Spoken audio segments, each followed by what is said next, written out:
Bismillahirrahmanirrahim. Selama ini sibuk bahas masalah atau bahas jawaban? Masalah. Makanya mulai malam hari ini pemirsa dimanapun Anda berada, rubah cara hidup Anda. Anda harus berubah cara hidup dengan pola pikir.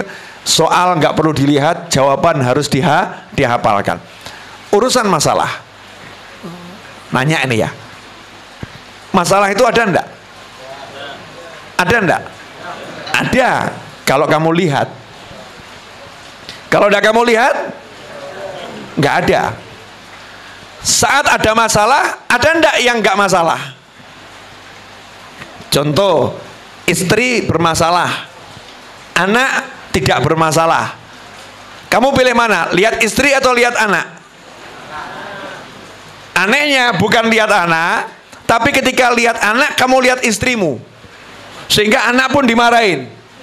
Sama anak gak enak. Dibawa masalah ini sampai ke wajah anak. Jadi masalah dilihat terus, anak yang gak masalah justru tidak dilihat. Walian uripmu. Kalau istri itu kamu lihat jadi masalah, kamu gak usah lihat istrimu, lihat anakmu. Jadi ketika kamu lihat istrimu, kamu lihat anakmu, gak jadi masalah. Paham gak? Yang dewasa paham, yang anak-anak gak paham. Nah ini untuk dewasa ya. Begitu lihat anak gitu ya, lihat istri, kamu lihatnya anak. Jadi istrinya model bagaimanapun gak masalah. Kenapa? Saya kelihatan anak saya. Anak saya menyenangkan kok. Istri saya mau ruwet gak jadi masalah. Sama juga suami. Suami ruwet, anak gak ruwet. Anak gak ruwet. Maka begitu lihat suami yang ruwet, yang kelihatan anaknya, anakku menyenangkan, anakku begini, anakku begini. Apapun dalam kehidupan ini, setiap kali ada masalah, ada sisi yang gak masalah. Nah kenapa yang kita lihat masalahnya, bukan yang tidak bermasalah? Itu yang pertama. Yang kedua, simpel sajalah. Naik ke atas sini nih, kalau nggak ada tangga itu naik ke atas ini masalah enggak? Mau naik ke atas nggak ada tangga, masalah enggak? Sekarang kalau adanya cuma tangga kayu, tangganya kayunya rapuh, masalah enggak? Masalah. Jadi kamu lihat tangga itu masalah juga. Sebetulnya tangga itu masalah atau jalan ke atas? Tangga yang rapuh itu masalah atau jalan ke atas? Jalan ke atas. Lah kamu lihatnya itu jalan ke atas atau masalah? Belum paham. Jadi kalau urusan tangga enggak paham, urusan harim insya Allah paham. Mas, kalian belum menikah toh? Ya, anggap ini rumah calon mertua ya. Ini calon mertua, anggap beliau calon mertua, saya calon istri. Calon mertua, ya saya calon istri. Kamu ada di situ, mau ke sini. Cuman di depan sini nih, depan sini ada kolam renang. Ada kolam renang, isinya ular berbisa. Isinya ular berbisa.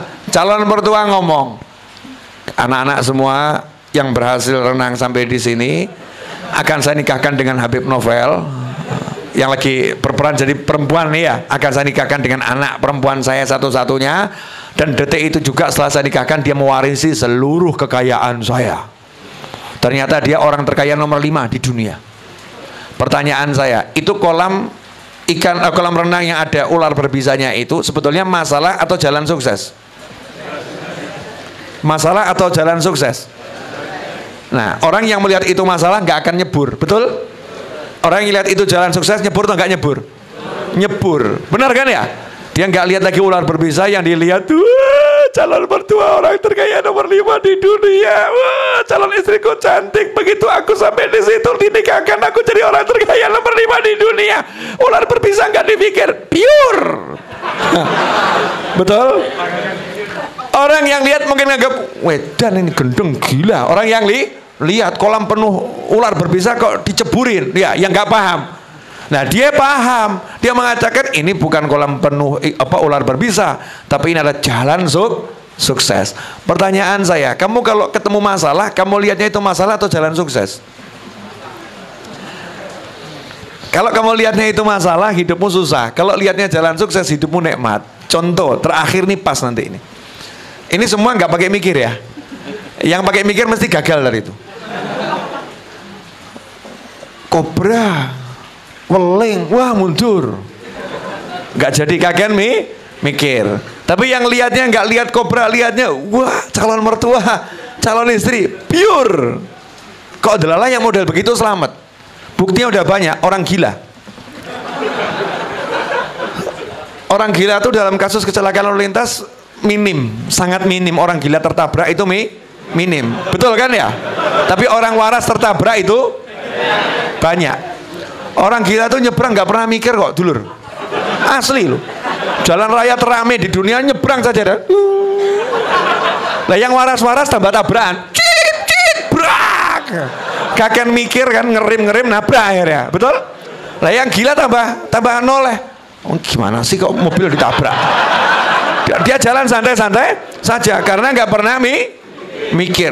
Orang gila tidur ya nyantai. Kan jenengan tadi sudah praktek ilmu gila dikit toh. Nggak mikir masuk angin, nggak mikir apa. Nyatanya nggak masuk angin. Alhamdulillah. Tidur di tengah jalan. Orang gila tidur di tengah jalan. Nggak ada yang berani ngusik. Wong edan. Betul kan? Bis mandek, mandek, menggok, shit. Nggak ada yang turun bangunkan, nggak ada. Saking saktinya orang gila itu. Wong edan. Jadi orang nggak mikir itu sakti. Kamu kalau pengen sakti jangan kakean mikir. Subhanallah, emang begitu nih. Ini sunatullah. Makanya orang gila satu datangi orang kuat 10, orang kuat 10-nya yang mikir. Lu becik ngedepi wong waras 30. Tiba wong edan siji. Betul kan ya? Aneh kan? Ngadepi orang gila satu takut. Ngadepi orang waras 30 dia berani. Kenapa? Wong edan gak iso diduga. Ngerti berakot nyokot kan repot. Jurusnya tak terduga, mundur dia. Nah, saya ambil contoh satu. Nabi Yusuf alaihi salam. Al-Quran tuh sudah ngasih contoh-contoh yang luar biasa. Nabi Yusuf itu kecil, umur 10, 11, 12 tahun, dibuang oleh kakak-kakaknya. Tapi kakak-kakak Nabi Yusuf tuh nabi baik-baik loh ya. Jangan kamu terbawa oleh kisah kemudian kamu bayangkan dengan film, pola pikirmu sendiri. Saudara-saudara Nabi Yusuf membuang Nabi Yusuf ke sumur, langsung bayangannya dibunuh. Wah, itu saudaranya mau membunuh. Jadi kamu kalau kasar sama saudaramu nggak apa-apa. Saudara Nabi Yusuf aja sama Nabi Yusuf kasar kok begitu kok. Kamu kan nggak seberapa kasar. Itu dibuang di sumur mau dibunuh. Salah. Dibuang di sumur bukan mau membunuh. Itu pilihan terbaik saudara-saudara Nabi Yusuf. Pilihan terbaik apa? Gimana caranya adik kita ini tidak kelihatan oleh ayah kita? Karena cemburu tuh ya. Adik kita lenyap, tapi nggak mati, tetap hidup. Caranya gimana? Taruh di rest area. Jadi kalau buang anak di rest area kan selamat toh ya. Mesti kan ditemu orang, betul kan? Nah, rest area di zaman Nabi Yusuf itu di perjalanan Padang Sahara, rest area itu namanya sumur. Nah, ini harus diterangkan. Kalau nggak diterangkan orang konotasinya dibuang ke sumur, dibunuh, ngawur kamu. Yang adab sama saudaranya para nabi. Dibuang ke sumur itu ditaruh di rest area. Karena di dalam sumur. Lu tuh di dalam sumur. Oh, coba pada sumur Jogja, Solo. Yang airnya banyak, dibuang situ kelelep mati gitu ya. Bukan. Sumur di tanah Arab sana itu airnya dangkal. Kemudian sumurnya juga tidak dalam. Sumurnya nggak dalam. Subhanallah. Kenapa dipilih sumur? Biar bisa hidup minum air. Satu.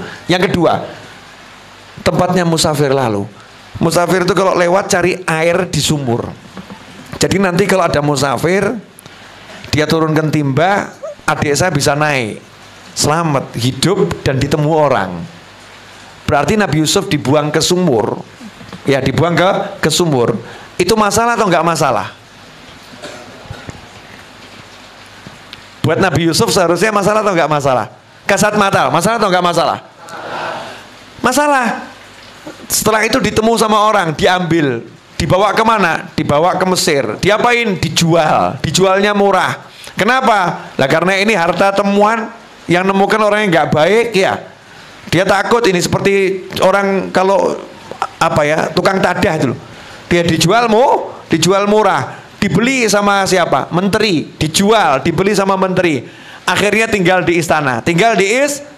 Pertanyaan saya, Nabi Yusuf dibuang ke sumur, diambil sama orang, dijual. Masalah atau enggak masalah? Masalah. Tahap berikutnya dibeli sama menteri, masalah atau enggak masalah? Lain judulnya. Ternyata dibeli sama menteri merubah, itu bukan masalah. Berarti rencana Allah memang memindah Nabi Yusuf dari desa agar tinggal di istana. Berarti semua proses ini tadi dimasukkan ke sumur, diambil orang, dijual sebagai budak. Dijual sebagai budak. Ini masalah atau jalan sukses? Nah, kenapa kamu berubah sekarang? Tadi kamu bilang masalah, sekarang bilang jalan sukses. Nabi Yusuf kemudian dicintai Zulaikha. Masalah atau jalan sukses? Kok ngomongnya jadi berubah lagi? Setelah dicintai Zulaikha, Nabi Yusuf masuk penjara, betul? Masuk penjara masalah atau bukan masalah? Kasat mata itu masalah. Di penjara Nabi Yusuf ketemu seorang pemuda yang merupakan pembantu raja. Dia dibebaskan, akhirnya jadi pembantu raja. Setelah itu raja dikasih mimpi yang takwilnya tidak mampu orang-orang ahli di zaman itu. Akhirnya pembantu itu ingat punya guru di penjara namanya Yusuf. Maka Nabi Yusuf dibebaskan dari penjara, disuruh takwilkan mimpi raja. Nabi Yusuf diangkat jadi orang kepercayaan raja dengan pangkat tertinggi di kerajaan. Berarti Nabi Yusuf dimasukkan penjara, masalah atau jalan sukses? Jadi semua episode yang tadi sebetulnya judulnya masalah. Kalau tahu endingnya namanya apa? Kalau tahu endingnya namanya apa? Sekarang cek hidupmu. Yang dulu kamu kira masalah, aneh, ternyata jalan sukses ya. Betul enggak? Saya ini kalau kuliah, saya nggak ngajar kalian hari ini mungkin. Gara-gara saya dulu tuh nggak boleh kuliah sama ibu saya nurut. Waktu itu saya kira, aduh masalah ini. Belajar benar-benar nggak boleh kuliah. Saya kira masalah. Ternyata justru larangan ibu yang saya taati itu jalan sukses yang luar biasa. Kalau nggak kenal teras dakwah. Nggak ada. Cek nih jalur hidupmu itu. Yang sudah terjadi ya. Hal-hal yang nggak enak. Contoh misalnya yang udah menikah tuh, sudah menikah. Kemudian kok pernah dulu kamu punya gitu loh ya. Saya mau ngomong gak enak, masa Ustadz ngomong begitu. Kamu punya ada apa ya, ngomong seorang pernah kamu cintai. Ternyata orang itu akhirnya jatuh cinta sama orang lain. Terus orang itu menikah dengan orang itu, kamu dibuang. Sakit hatimu ya. Terus kamu menikah dengan wanita lain yang kamu cintai setelah bertahun-tahun kemudian. Terus hari ini kamu tersenyum dan mengucap alhamdulillah, aku dulu gak nikah sama dia. Ternyata ditolak dia itu jalan sukses. Coba kalau aku sama dia, aku gak dapat kamu loh sayang. Masya Allah, dapat kamu cantik, menyenangkan, duitnya banyak, Masya Allah. Jadi penolakannya itu jalan sukses yang udah disiapkan Allah sekian lama untukku. Nah sementara sekarang dia hidupnya berantakan dan sakit-sakitan. Alhamdulillah, coba aku nikah sama dia, duitku habis buat biayai dia. Masya Allah, mulai mikir. Berarti penolakannya jalan sukses. Bisa enggak sekarang kalau hidup melihat apapun itu bukan masalah, itu jalan sukses. Dan kalau ada masalah apapun gak usah dilihat masalahnya, karena udah punya jawabannya. Sehingga kalau hidup menekuti jawaban, perlu tidak kita mikir? Sebab semua jawaban dari Allah tidak perlu mikir. Keren ya. Sholat perlu mikir enggak? Enggak. Cuman zikir, ingat sama Allah, betul? Istighfar perlu mikir enggak? Enggak. Silaturahim enggak perlu mikir. Assalamualaikum bude, iya, masa apa pagi ini sarapan? Ngomong begitu aja, budenya senangnya luar biasa. Pak Le gimana kabarnya? Cium tangan Pak Le-nya ya dengan senang hati. Gak perlu mikir, gak usah kaget mikir. Semua jawaban dari Allah, tidak perlu proses berpikir, yang perlu proses beraksi. Gerak, aksi, ingat sama Allah Subhanahu wa ta'ala. Semua proses menyelesaikan masalah yang kita pakai adalah fikir. Karena Allah nggak nyuruh kamu menyelesaikan masalahmu. Allah yang menjanjikan, aku yang akan bereskan masalahmu. Nah sekarang pilih mana?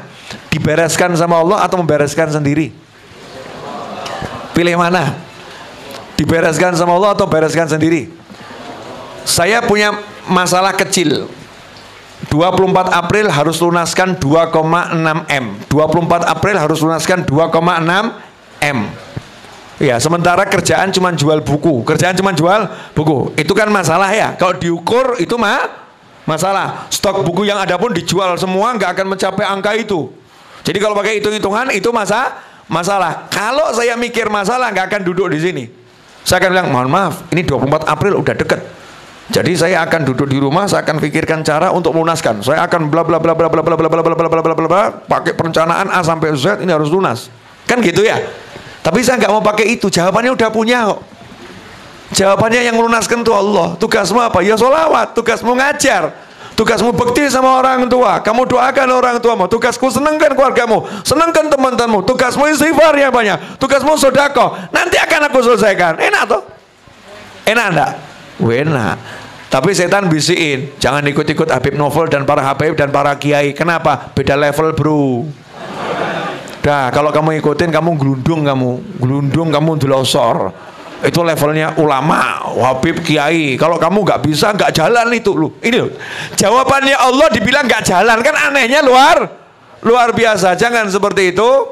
Kembalilah kepada jawaban, bukan pada masalah. Kalau udah punya jawaban, berarti nggak perlu mikir. Yang buat mikir karena nggak percaya sama jawaban dan merasa tidak ada jawaban, dan yang paling parah lupa kalau punya yang maha menjawab, yaitu Allah Subhanahu wa ta'ala. Alhamdulillah.